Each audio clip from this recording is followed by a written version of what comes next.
I have had seasons of great joy and delight in God, as well as seasons of unrelenting sorrow, times when God seemed silent and hidden in the midst of distressing circumstances and loss.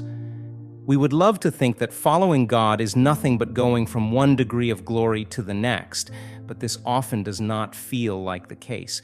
For those of us with access to the Bible, God is never truly silent or hidden.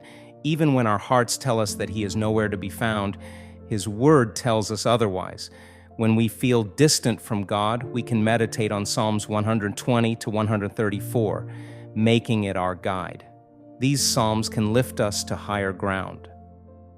These 15 chapters are called the Psalms of Ascents in modern translations, or Songs of Degrees in the King James Version. I appreciate both descriptions because each speaks of a deliberate process of moving further up towards God and further in our relationship with Him.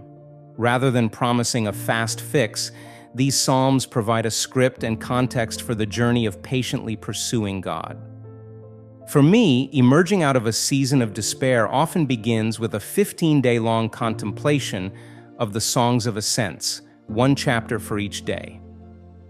Beginning day 1 with Psalm 120, I find myself relating to the writer at ground zero as he says, "In my distress I called to the Lord, and He answered me. Deliver me, O Lord, from lying lips, from a deceitful tongue.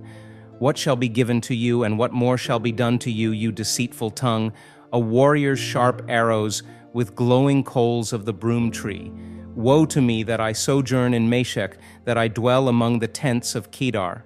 Too long have I had my dwelling among those who hate peace. I am for peace, but when I speak, they are for war." Regardless of the writer's exact circumstances, distress is a universal human condition. We have all been there. The psalmist invites us to come before God with raw honesty. I am reminded each time I read this passage that there is no point in coming to God any other way. Sometimes we just need to say to God, "Too long have I made my dwelling among those who hate peace." Psalm 120 is an invitation to dump our burdens, grief, sorrow, and distress on God. In the beginning, the psalmist said, "In my distress I called to the Lord, and He answered me." What a beautiful assurance when we cry out to God, He answers us. When God answers, it is not like getting a phone call and immediately recognizing the caller's voice. Sometimes discerning God's voice requires patience and faith. On day 2, I move on to Psalm 121, which says, "I lift up my eyes to the hills. From where does my help come? My help comes from the Lord who made heaven and earth. He will not let your foot be moved. He who keeps you will not slumber. Behold, He who keeps Israel will neither slumber nor sleep. The Lord is your keeper, the Lord is your shade on your right hand. The sun shall not strike you by day, nor the moon by night. The Lord will keep you from all evil. He will keep your life. The Lord will keep your going out and your coming in from this time forth and forevermore." From where does my help come? My help comes from the Lord who made the heaven and the earth.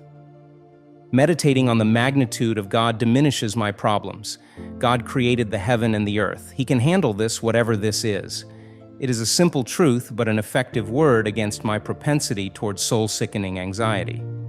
My help comes from the Lord. Period. Sometimes I simply repeat this phrase throughout the day. It always helps.